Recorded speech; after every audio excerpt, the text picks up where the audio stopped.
Welcome to Biography with Plutarch, where we delve into the lives of remarkable individuals, seeking to understand the intricate tapestry of their character and the experiences that have shaped them.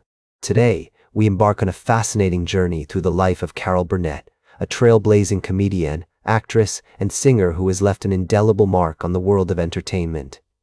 Born on April 26, 1933, in San Antonio, Texas, Carol Creighton Burnett was destined to bring joy and laughter to millions. The city, with its rich cultural heritage and vibrant music scene, would later influence her eclectic style and love for performance. However, her early life was not without its challenges. Her parents, Joseph Hamilton Burnett and Louise Creighton, were both struggling with personal demons, and their marriage was tumultuous. The young Carol found solace in her grandmother, Mabel Eudora White, who would become a guiding force in her life. It was her grandmother who first introduced Carol to the magic of movies and the world of make-believe, sparking a creative spark that would one day ignite into a brilliant career. As a child, Carol moved between San Antonio and Hollywood, where her parents had relocated in search of work. She spent much of her early years in a small apartment near the famous Hollywood Boulevard, surrounded by the glamour of the film industry. Yet, behind the glitz and allure of Tinseltown, Carol's home life was marked by instability and hardship. Her father's struggles with alcoholism and her parents' eventual divorce would leave an indelible imprint on her young psyche. The memories of those early years are etched in Carol's mind like a bittersweet melody. She recalls the sound of her parents' arguments, the smell of cigarette smoke, and the feeling of uncertainty that hung over their small apartment like a cloud. Despite these challenges, Carol's innate talent and curiosity began to flourish in her early years. She found comfort in singing and acting, often performing for family and friends. Her grandmother, recognizing the youngster's gift, encouraged Carol to take singing lessons, which she did with great enthusiasm. These early experiences not only honed her craft, but also provided a much-needed escape from the difficulties of her home life. The 1940s and 1950s were a time of great change and upheaval, with the rise of television and the burgeoning entertainment industry offering new opportunities for talented individuals like Carol. Women's roles in society were still largely defined by traditional expectations, and the notion of a female comedian was not yet fully accepted. The likes of Gracie Allen and Lucille Ball, pioneering comedians who were paving the way for future generations of female entertainers, were just beginning to make their mark on the industry. Carol's own experiences reflect this complex cultural landscape. As a young girl, she was drawn to the likes of Allen and Ball, whose quick wit and sassy humor inspired her to pursue a career in comedy. She spent hours watching old movies, studying the techniques of her idols, and practicing her own comedic timing in front of the mirror. These early influences would later shape Carol's own unique brand of humor and inform her groundbreaking work in the world of comedy. The Los Angeles of Carol's childhood was a city of contradictions, a place where glamour and grit coexisted in an uneasy harmony. The palm trees swayed gently in the breeze, while the sound of construction and chaos filled the air. It was a city that promised opportunity and excitement, but also posed significant challenges for a young girl with big dreams. Carol's own journey was marked by both triumph and heartbreak as she navigated the complexities of her family life and the cutthroat world of show business. As Carol Burnett's career began to take shape, she found herself at the forefront of a new era in comedy, one that was marked by great change and experimentation in the entertainment industry. The 1960s were a time of revolution, with the rise of variety shows and sketch comedy offering new opportunities for talented performers like Carol to showcase their skills. It was an era when television was still in its relative infancy, and the airwaves were filled with the likes of The Ed Sullivan Show, The Tonight Show, and The Andy Williams Show. These programs were the epitome of entertainment, featuring a mix of music, dance, and comedy that captivated audiences across America. In 1962, Carol landed a role on the popular television show, The Gary Moore Show, where she quickly became known for her impressive impersonations and witty banter. Her performances caught the attention of critics and audiences alike, with her spot-on impressions of famous celebrities like Marlene Dietrich and Joan Crawford leaving viewers in stitches.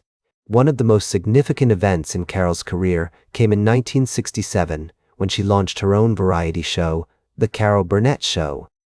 The program, which aired on CBS for 11 seasons, featured a unique blend of comedy sketches, musical numbers, and celebrity guest stars. With its talented cast, including Harvey Korman, Tim Conway, and Vicki Lawrence, the show quickly became a staple of American television. Each episode was a masterclass in comedic writing, acting, and timing, with Carol at the helm, expertly guiding her cast through a wide range of characters and situations. The show's format was simple yet ingenious. Each episode would feature a series of sketches, often parodying popular movies, TV shows, or social issues. The cast would also perform musical numbers, ranging from show tunes to pop songs, with Carol frequently showcasing her impressive vocal talents. But what truly set The Carol Burnett Show apart was its lighthearted and playful humor, which poked fun at everyday situations and the people in them. As Carol once observed, "We were a show that didn't take ourselves too seriously, and I think that's why audiences responded to us so well." Carol's relationship with her co-stars was a key factor in the show's success. She had a particular chemistry with Tim Conway, whose improvisational skills often left her and the rest of the cast in stitches. Their on-screen partnership was a highlight of the show, with their comedic timing and playful jabs at each other becoming a hallmark of the program. As Carol once recalled, "Tim Conway was a genius, and I was just lucky to be along for the ride." There were times when Tim's antics would leave her laughing so hard she'd have to hold onto the podium to keep from falling over. Their friendship and mutual respect for one another's talents helped to create a positive and supportive working environment, which in turn contributed to the show's enduring success. Throughout its run, The Carol Burnett Show featured a wide range of guest stars, including legendary performers like Lucille Ball, Bob Hope, and Ella Fitzgerald. One notable episode featured a memorable appearance by Rita Hayworth, who joined Carol for a hilarious send-up of classic movie musicals. The two women danced and sang their way through a series of tongue-in-cheek numbers, with Carol's spot-on impression of Hayworth's signature style leaving audiences in awe. The show's impact on American popular culture was significant, with its catchphrases, characters, and sketches becoming ingrained in the national consciousness. In addition to her work on television, Carol also made a name for herself on the big screen. In 1972, she starred alongside Walter Matthau in the comedy film Pete and Tilly, which earned her a Golden Globe nomination for Best Actress. Her film career continued to flourish throughout the 1970s and 1980s, with notable roles in movies like The Four Seasons and Annie. Carol's ability to effortlessly transition between television, film, and stage made her one of the most versatile and sought-after performers of her generation. As the years passed, Carol continued to push the boundaries of comedy, experimenting with new formats and styles. In 1985, she launched a short-lived but critically acclaimed sketch comedy show called Carol and Company, which featured a talented cast of up-and-coming comedians. Although the show was not a commercial success, it demonstrated Carol's commitment to nurturing new talent and her willingness to take risks in pursuit of innovative comedy. The show's format was more experimental than The Carol Burnett Show, with a greater emphasis on edgy humor and social commentary. The 1990s saw Carol return to her roots in theater with a successful run on Broadway in the musical Moon Over Buffalo. Her performance earned her a Tony Award nomination for Best Actress, cementing her status as one of the most talented and enduring performers of her generation. As she looked back on her remarkable career, Carol reflected on the importance of taking risks and following her passion for comedy, saying, "I've been fortunate enough to have had a career that spanned over 50 years. And I think it's because I've never been afraid to try new things." Her legacy continues to inspire comedians and performers today, with many citing her as a major influence on their own work. As the years went by, Carol Burnett continued to remain active in the entertainment industry, albeit at a slower pace.